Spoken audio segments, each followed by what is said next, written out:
നമ്മൾ 2 ആഴ്ച മുന്നേ കുറച്ച് കണ്ണിമാങ്ങ കിട്ടിയപ്പോൾ ഇതേപോലെ ഉപ്പിലിട്ട് വെച്ചിട്ടുണ്ടായിരുന്നു കേട്ടോ.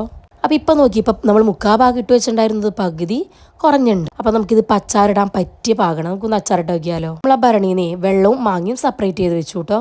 ഇതിലോട്ട് കുറച്ച് ഉലുവ പൊട്ടിക്കുക ഇതേപോലെ. പിന്നെ കടുകിൻ്റെ പരിപ്പ് നമ്മളെടുത്ത് വെച്ചിട്ടുണ്ടോ, അതും കൂടി ഒന്ന് ചൂടാക്കി രണ്ടും കൂടെ മിക്സിയിലിട്ടൊന്ന് പൊടിച്ചെടുക്കുക.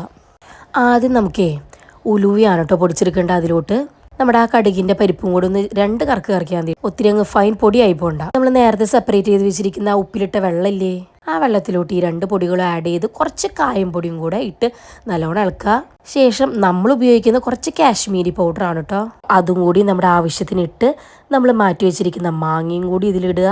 വേറൊരു ഭരണി എടുത്ത് ഈ എല്ലാം മിക്സ് ചെയ്ത സംഭവങ്ങളെല്ലാം കൂടി ഭരണിയിലേക്ക് തട്ടുക. നമ്മളിപ്പോൾ ഇത് കേടാവാതിരിക്കാൻ വേണ്ടി പൂപ്പിൽ വരാതിരിക്കാനും വേണ്ടിയിട്ട് കുറച്ച് നല്ലെണ്ണ ഇതേപോലെ ചൂടാക്കി അതിൻ്റെ മേലേക്ക് ഒഴിച്ചു കൊടുക്കുന്നുള്ളൂ കേട്ടോ. അപ്പം സംഭവം സെറ്റാണ്. ഈ സീസണിൽ മാങ്ങ സീസണിൽ ഉണ്ടാക്കാൻ പറ്റിയ ഒരു അടിപൊളി സംഭവമാണ്. ഉണ്ടാക്കി നോക്കി.